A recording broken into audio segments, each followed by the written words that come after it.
हम आपको ले चलते हैं अमेरिकन रियासत फ्लोरिडा और आपको मिलाते हैं मॉर्डेकाई ब्रैफमन साहब से। ये मॉर्डेकाई ब्रैफमन साहब की तस्वीरें जब उनको पुलिस ने गिरफ्तार किया था। जब मॉर्डेकाई भाई को क्यों गिरफ्तार किया? क्योंकि एक रात वो हस्बे मामूल फ्लोरिडा में टहलने निकले और उनको 2 अरब नज़र आए।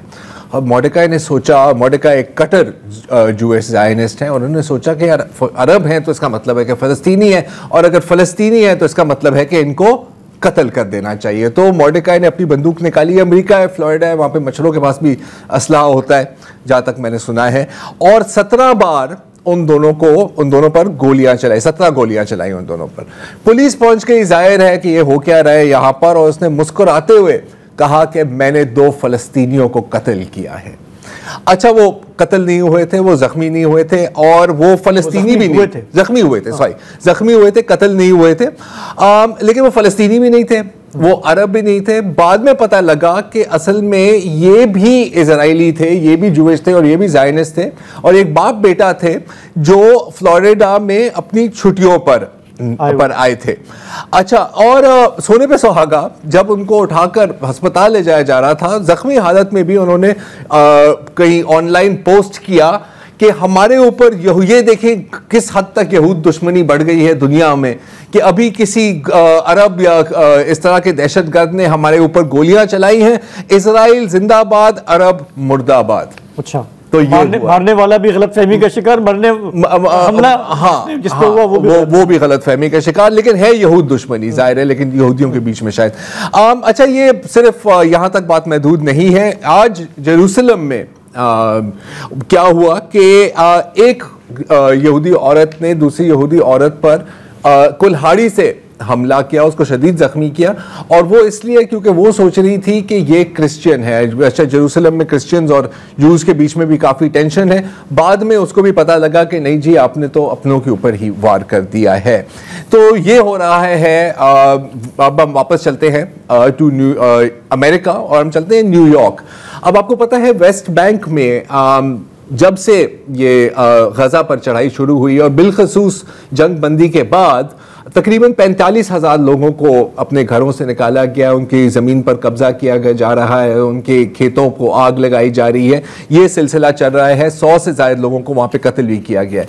अब जहाँ पर ज़मीन पर कब्जा होता है तो फिर सवाल बनता है कि अब इस ज़मीन का करना क्या है, और जाहिर है कि आप चाहते हैं कि आप मुनाफे में बेचें, क्योंकि आपको तो वैसे ही फ्री में मिली है, लेकिन आप उस पर जितना प्रॉफिट कमा सकते हैं आप कमा सकते हैं। तो हमने अक्सर देखा है माजी में भी कि टोरंटो में या लंदन में और बिलखसूस न्यूयॉर्क में इस कब्जे की ज़मीन, चोरी की ज़मीन की फिर नीलामी होती है।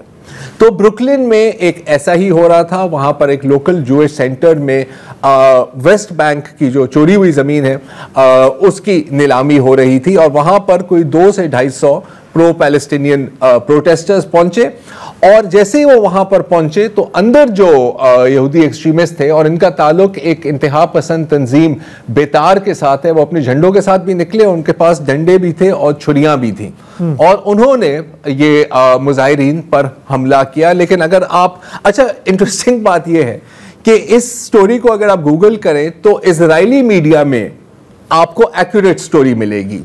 अगर आप अमेरिकन मीडिया देखें, न्यूयॉर्क पोस्ट या जो भी इस तरह के, तो उसमें होगा anti semitic attack and unprovoked attack, लेकिन असल स्टोरी इसकी ये है। अच्छा, एक बार फिर जरा मॉर्डेकाई भाई के पास जाते हैं, और शाहजेब आपको ये बात सुनी सुनाई लगेगी कि पहले तो भाई कह रहे थे कि यार बड़े फख्र के साथ मैंने 2 फ़लस्तीनियों को मारा है। अब आप गेस कर सकते हैं वो क्या कह रहे हैं कि असल में जी वो मैं बड़ा मेंटल इलनेस होती है मुझे, और मैं एकदम खौफजदा हो गया था इन लोगों को देख के। मुझे लग रहा था कि ये मुझे कत्ल कर देंगे, तो मैंने कहा कि इससे पहले मैं उनको मार दूं। उससे पहले उन्होंने ये भी कहा था कि नहीं, असल में मुझे इजरायली फौज ने ऑर्डर दिया था।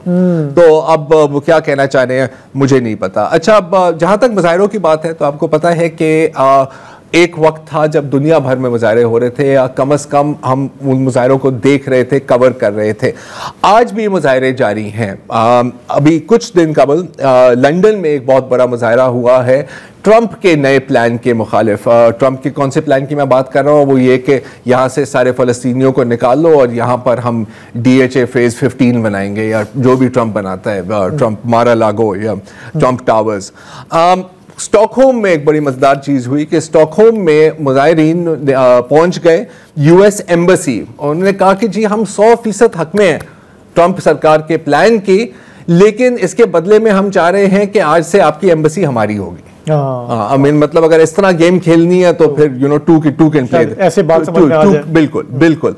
अच्छा, खेल के मैदान को भी एक तरह से एक प्रोटेस्ट एरिना बनाया गया है। बिलखसूस यहाँ पर मैं बात कर रहा हूँ फुटबॉल की। फुटबॉल फैंस ने एक नई मुहिम शुरू कर दी है, show Israel the red card.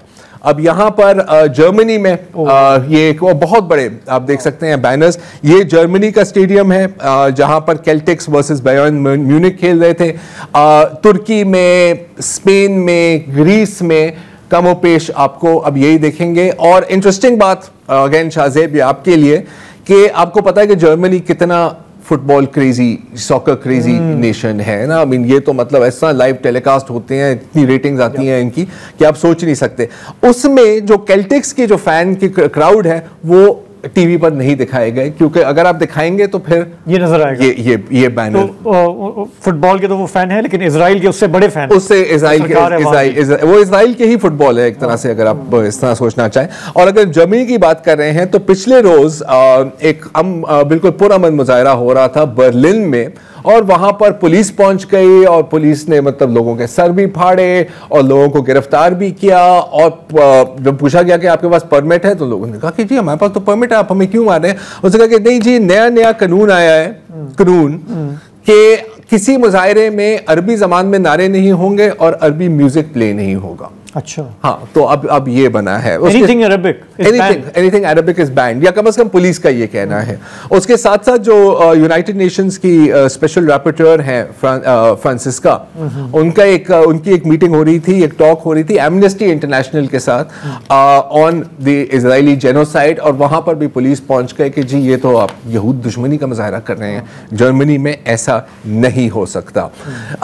UAE में जाहिर है कि थोड़ा सा एक डिफरेंट एटीट्यूड होता है इन चीज़ों की तरफ, जर्मनी की तरह ही एक तरह से। और अभी हाल में यूएई में इनफैक्ट मंडे की बात है, वहाँ पर एक बहुत बड़ा डिफेंस एक्सपो हुआ, जैसे पाकिस्तान में आइडियाज़ होते हैं, तो वहाँ का एक डिफेंस एक्सपो में one of the main participants Israeli companies ही थी। और वहाँ पर उन्होंने ये भी कहा कि जी ये वो कैपेबिलिटीज़ हैं जो हमने आप सबको दिखाई हैं इस्तेमाल करते हुए ग़ज़ा में। तो और भी बहुत कुछ था। डॉक्टर हसन सफ़िया का भी एक फाइनली झलकी मिली है, लेकिन वक्त कम हुआ चाहता है, तो आज के लिए इतना ही जी।